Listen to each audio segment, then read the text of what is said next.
Bien, la clase pasada revisamos las partes de una vértebra tipo, las características de la columna, su forma, sus funciones y otras características importantes de este segmento corporal. ¿Ya? Dijimos que, para resumir, que las partes de una vértebra tipo estaban formadas por una parte que se proyecta hacia anterior, otra que se proyecta hacia posterior y una que los une, que se conformaba o se llamaba como pedículo. ¿Sí? La parte anterior corresponde al cuerpo, la parte posterior corresponde al arco óseo posterior, que está conformado por las apófisis transversas, los pilares articulares con su apófisis articular superior e inferior, por la apófisis espinosa y las láminas. Y también hablamos de que dentro de las vértebras existían dos agujeros de paso importantes. Uno era el agujero vertebral, que estaba en el centro, ¿cierto? Que permitía, por la superposición de las vértebras, conformar este conducto vertebral por donde va a pasar la médula espinal. Y otro era el agujero de conjunción, o también llamado intervertebral, que es el agujero que se forma por las escotaduras de los pedículos, tanto de la vértebra suprayacyente como de la vértebra infrayacyente. Por lo que este agujero de conjunción va a estar circunscrito por la escotadura inferior del pedículo de la vértebra supradyacente, la parte posterior del cuerpo vertebral de la vértebra supradyacente, el disco intervertebral que se encuentra entre ambas vértebras, la parte posterior del cuerpo vertebral de la vértebra infradyacente, la escotadura superior del pedículo de la vértebra infradyacente, y hacia atrás se encuentra con las láminas, ¿sí? Con las láminas de la vértebra tanto superior como inferior. Bien. Con respecto a la diferencia entre segmentos de la columna vertebral, vamos a ver lo siguiente. Vamos a encontrar que existen diferencias tanto en el cuerpo como en el arco óseo posterior, como en el agujero vertebral, tanto de las vértebras cervicales, torácicas y lumbares. ¿Ya? El cuerpo de las vértebras cervicales lo consideran un tanto rectangular, por lo tanto en él definen que tiene 6 caras. Es un cuerpo pequeño, alargado transversalmente más que anteroposterior, y que además, dentro de su configuración, presenta en una de sus caras ganchos o apófisis semilunares, o apófisis unciformes, que son para relacionar este cuerpo con la vértebra supradyacente. Bien. Además de este cuerpo, vamos a ver que emerge una de las raíces de sus apófisis transversas, ya que estas vértebras tienen apófisis transversas vituberosas o bifurcadas, y que tienen un pedículo bastante corto y pequeño, y que también emerge desde la parte posterolateral del cuerpo, dirigiéndose hacia atrás y hacia afuera. ¿Ya? Vamos a ver entonces que desde el arco óseo posterior de las vértebras cervicales va a nacer la raíz posterior de la apófisis transversa, que contiene un pilar articular donde se proyectan hacia arriba las apófisis articulares superiores, que son planas, hacia abajo las apófisis articulares inferiores, que también son planas y que tienen una dirección particular. Las láminas, en este caso de las vértebras cervicales, son más anchas que altas, son cuadriláteras como todas las láminas, y además su apófisis espinosa, que está proyectada siempre hacia atrás, es bifurcada y vituberosa. Con respecto al agujero vertebral, vamos a distinguir un agujero triangular de base anterior, que es mucho más alargado en sus bases, ¿ya? Aquí tenemos una vértebra cervical, y del cuerpo podemos observar que este es un cuerpo un poco pequeño, ¿cierto? Alargado transversalmente más que anteroposterior. Se dice que es rectangular, por lo tanto debiese tener 6 caras: una cara superior, una cara inferior, una cara anterior, una cara posterior y 2 laterales. Bien. De la cara superior del cuerpo de la vértebra cervical vamos a distinguir esto que se encuentra esquematizado con el número 10, que son los ganchos semilunares o las apófisis unciformes, que sirven para poder relacionarse con la vértebra suprayacente, que en su cara inferior debiese tener del cuerpo dos escotaduras que le permitan recepcionar a estos ganchos semilunares o apófisis unciforme, ya formando de esta manera la articulación uncoartrosis.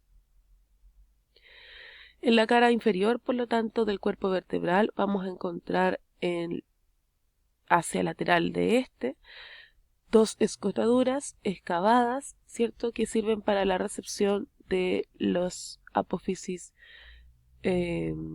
unciformes. Bien.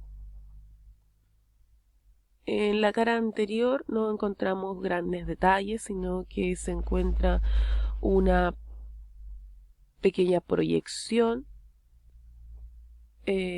hacia anterior, y hacia atrás el cuerpo es excavado de forma transversal y conforma parte de lo que es el agujero vertebral de la vértebra cervical, que tiene forma triangular de base mucho más amplia, lo que lo asemejan a tener distintos lados, ¿cierto? Y que sus dos lados de la base son iguales y el otro lado es diferente, y lo asemejan a un triángulo isósceles.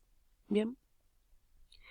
Hacia el lateral del cuerpo vamos a distinguir que emerge de desde anterolateral, emerge una raíz que corresponde a la raíz anterior de la apófisis transversa de las vértebras cervicales, y hacia posterolateral del cuerpo emerge el pedículo, que es un pedículo pequeño, corto, y que siempre va dirigido hacia atrás y hacia afuera.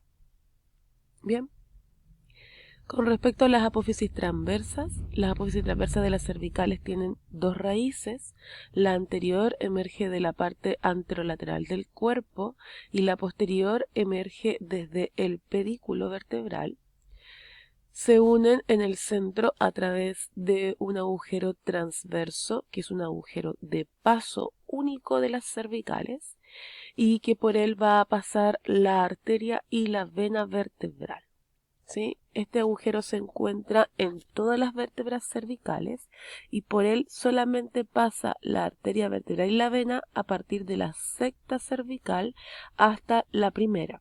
La séptima cervical tiene agujero transverso, pero la arteria y la vena no pasan por él. Esta apófisis transversa es bifurcada porque está dividida en dos raíces, y bituberosa porque cada una de las raíces termina en un tubérculo. Con respecto al agujero transverso, este está circunscrito por la parte lateral del cuerpo de la vértebra, por la raíz anterior de la apófisis transversa, la raíz posterior de la apófisis transversa y por el pedículo. Luego del pedículo vamos a encontrar a los pilares articulares, que se encuentran estas apófisis articulares superiores e inferiores casi superpuestas una por sobre la otra. Cada una de ellas contiene una carilla articular plana, conformando la articulación interapofisaria cervical, que se clasifica como una artrodia. Estas carillas articulares de las apófisis articulares superiores miran siempre hacia atrás y hacia arriba. En cambio, las carillas articulares de los pilares de las apófisis articulares inferiores miran hacia adelante y hacia abajo.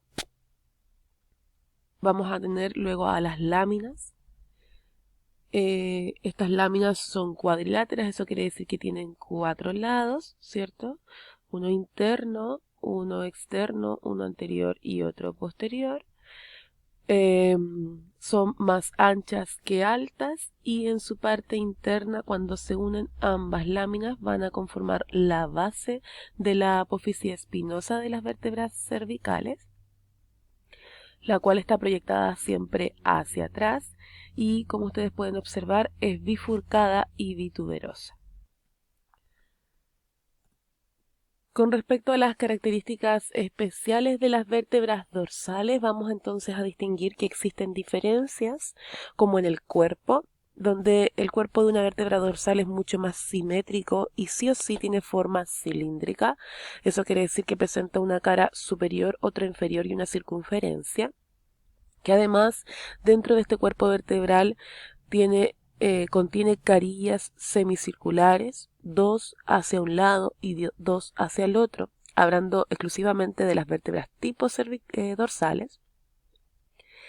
Los diámetros del cuerpo son simétricos, casi iguales, y los pedículos siempre van a estar proyectados desde la parte posterior del cuerpo dirigidos hacia atrás.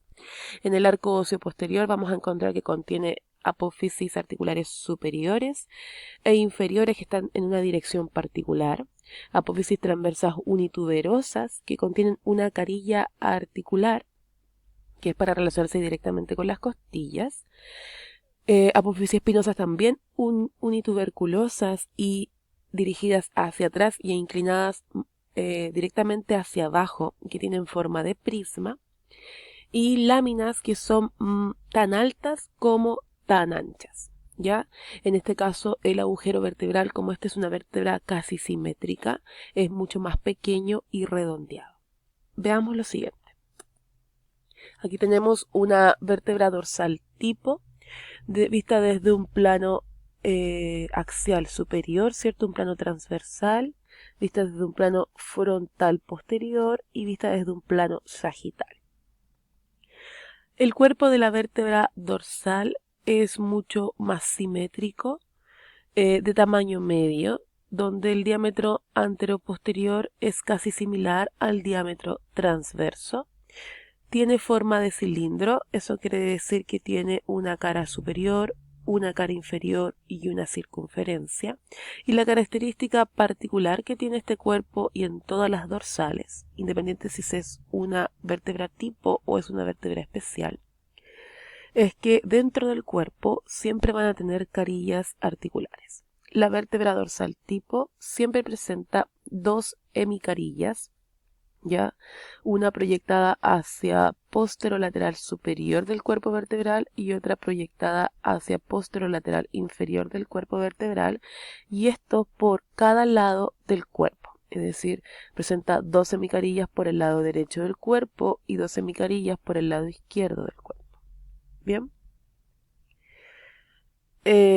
La parte posterior del cuerpo se encuentra excavada, ya que conforma el agujero vertebral, que en este caso en las vértebras dorsales es pequeño y redondo. Bien, los pedículos que están con el número 7 en la fotografía están proyectados siempre hacia atrás y emergen desde la parte posterior del cuerpo vertebral.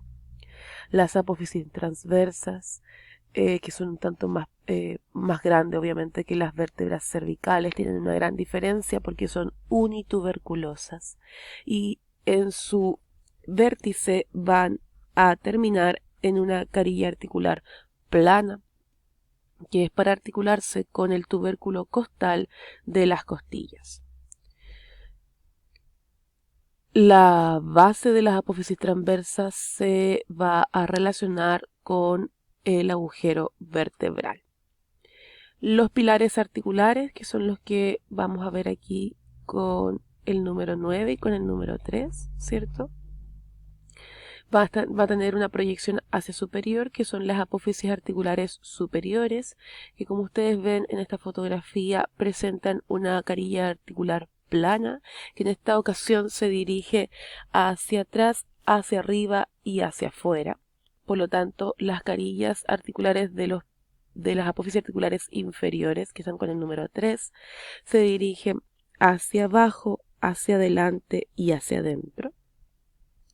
Son para articularse con la vértebra supraadyacente e infraadyacente y realizar la articulación interapoficiaria dorsal, que también es subclasificada como una artrodia.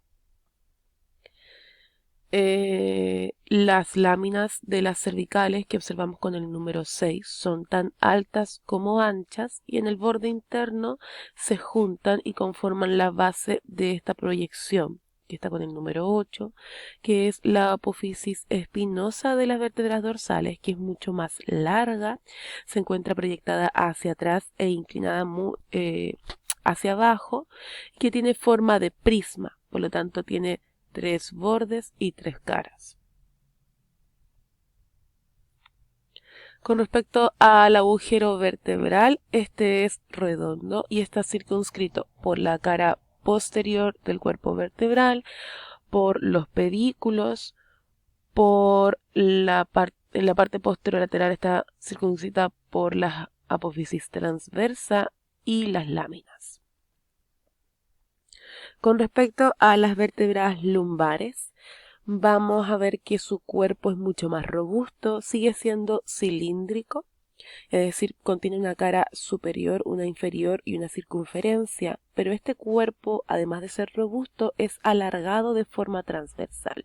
Y algunos autores llaman que el cuerpo contiene una forma reniforme porque se proyecta la forma de un riñón. El cuerpo vertebral, además de ser robusto y alargado transversalmente, no tiene ningún otro detalle particular. Desde su parte posterior van a emerger los pedículos, que son un tanto más gruesos, pero siempre proyectados hacia atrás. El arco óseo posterior contiene los pilares articulares que tienen sus proyecciones hacia superior e inferior, que son las apófisis articulares superiores e inferiores, que a este nivel de la columna, es decir, en las vértebras vertebrales, son un tanto particular, ya que las apófisis articulares superiores de las vértebras lumbares tienen la forma de la cara interna de un cilindro y las apófisis articulares inferiores de las vértebras lumbares tienen la forma de una cara externa de un cilindro. Bien. Las apófisis articulares transversa son cortas y son delgadas, proyectadas siempre hacia lateral y son llamadas apófisis costiformes. También se encuentran dos tuberosidades dentro de las vértebras dorsales llamadas tubérculo mamilar y tubérculo accesorio. Las láminas en este caso de las vértebras lumbares son más altas que anchas y la apófisis espinosa es unituberculosa al igual que las dorsales, sino que tiene una forma particular, es cuadrilátera y se asemeja su forma a la de una hacha. El agujero vertebral también es triangular de base anterior, pero en este caso es un triángulo mucho más simétrico, con lo que se asemeja a un triángulo equilátero. Aquí tenemos a una vértebra lumbar tipo, donde vemos a su cuerpo que es de forma cilíndrica, es decir, tiene una cara superior, una cara inferior y una circunferencia, pero vemos que el diámetro transversal de este cuerpo es mucho más largo que el diámetro anteroposterior. Bien, y contiene esta forma como reniforme, bien, de riñón. En la cara posterior del cuerpo vamos a encontrar que emergen de él los pedículos, que son mucho más cortos pero más gruesos y siempre proyectados hacia atrás. Y además la cara posterior del cuerpo vertebral está también conforma la base del agujero vertebral triangular de las vértebras lumbares. Las apófisis transversas son estas proyecciones delgadas y cortas que se proyectan hacia lateral. Son también llamadas apófisis costiformes porque se dice que son las supuestas costillas que debiésemos haber tenido a nivel de la columna lumbar. Los pilares articulares, que en este caso se ven con el número 9 y con el número 3, tienen dos proyecciones, las apófisis articulares superiores hacia arriba, las apófisis articulares inferiores hacia abajo, donde estas apófisis articulares superiores tienen una carilla como la parte interna de un cilindro, es decir, cóncavas, y miran hacia atrás y hacia adentro. En cambio, las apófisis articulares inferiores contienen una carilla convexas porque son como la cara externa de un cilindro y estas miran hacia afuera y hacia adelante. Ambas carillas articulares, tanto las apófisis articular superior e inferior, permiten articularse con la vértebra supradyacente e infradyacente respectivamente, y conforman la articulación interapofisaria lumbar, que es subclasificada como una trocoides. Por sobre la apófisis articular superior vamos a encontrar una tuberosidad que se conoce como tubérculo mamilar, que está aquí esquematizado con el número 6. Y por debajo de este, en la base de la apófisis transversa, vamos a encontrar a otra tuberosidad mucho más pequeña que se conoce como tubérculo accesorio. Ambas sirven como punto de inserción muscular y ligamentosa.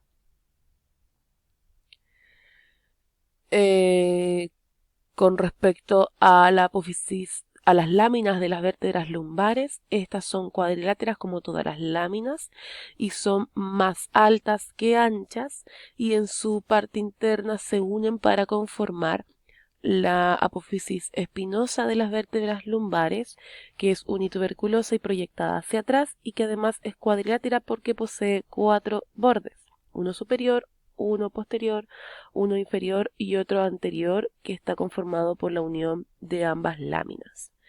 Tiene forma de hacha.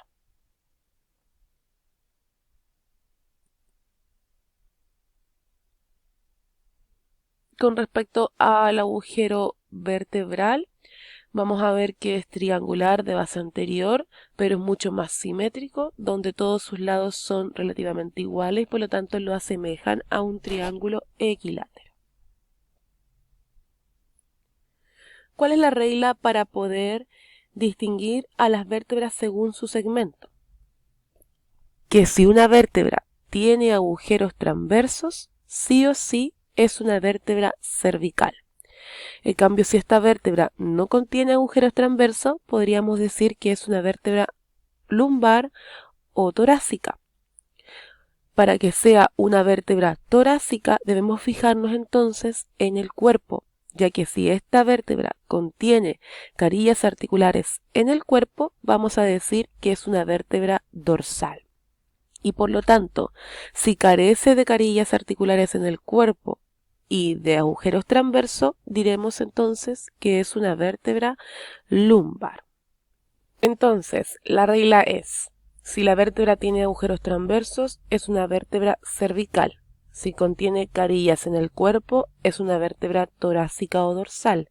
Y si no tiene ninguna de las dos anteriores, es una vértebra lumbar. ¿Existen vértebras especiales? Sí existen. En todos los segmentos vamos a encontrar vértebras que son atípicas, es decir, que contienen partes distintas que la hacen únicas y especiales, ¿ya? A nivel del segmento cervical encontramos al atlas, que es la primera vértebra cervical, al axis, que es la segunda vértebra cervical, AC6 y AC7, que también la llaman a esta última como la vértebra prominente. En el segmento de las vértebras dorsales vamos a encontrar a D1, que es una vértebra de transición porque se encuentra al final de las vértebras cervicales y al inicio de las vértebras dorsales, es decir, a la primera torácica. Vamos a encontrar también a D10, a D11 y a D12. Y en el segmento lumbar solamente encontramos con características especiales a L5.